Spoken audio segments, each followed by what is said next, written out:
It's Sherlyn from Rev'n News. I'm here with Jack McInnes, and we're going to talk a little bit about Erson Cams. Now, I know Erson is a quite old company. When did you start?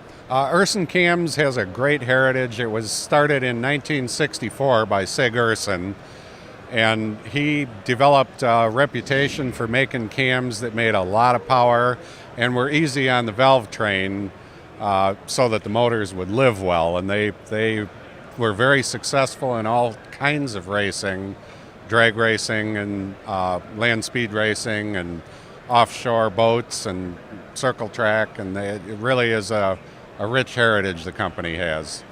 Okay, that's a lot of old school stuff. Bring us into the modern age. What's new today? Okay, we're now developing a lot of product for the newer engine platforms, the late model Chrysler Hemi, the modular 4.6 and 5.4 Fords, and of course the LS engine platform. Okay, so you have your stock cam, and I know a lot of people have some issues with the cams. How have you guys solved those problems? That's a thing, particularly the modular Fords. They're a powdered metal cam core, and when people are regrinding those cams for different applications, they're very prone to cracking, whether it's during the grinding or once they put it in the car. So we're making ours on true billet steel cores, so they're much more robust and they're much more suitable for regrinding as well as, performance use initially. Okay, that's amazing. Now let's go into the product line. I know you guys are not just cams. What else does Erson offer? We've got a pretty full valve train offering: valves, springs, keepers, retainers, rocker arms, push rods, pretty much everything you need valve train wise, for a pretty broad offering, from the old school push rod V8s to some of the newer platforms. Okay, so I know with some of these newer platforms, you have to have kind of a different approach with the camshaft development. What have you guys done to solve that? Yeah, well, a lot of the newer engines don't actually allow you room for the kind of high pressure valve springs that we're used to in performance engines.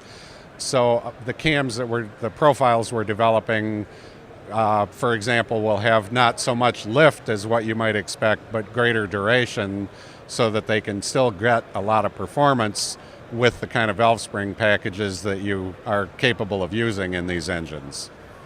Okay, so with these newer platforms today, there's a lot of new technology. How do you guys conform to that?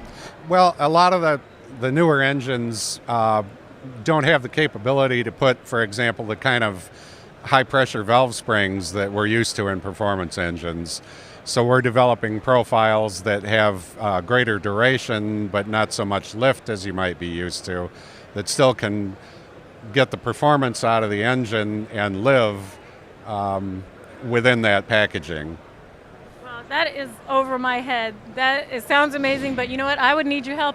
Was I going to do this, I would have to call you. And so people can find you online? Online or on the phone. We have technical people that can walk you through it and help you determine what your needs are. Or you can just come to PRI and check these guys out. I'll let you get back to business. Okay, all right, great. Thanks for Thank talking you. to us.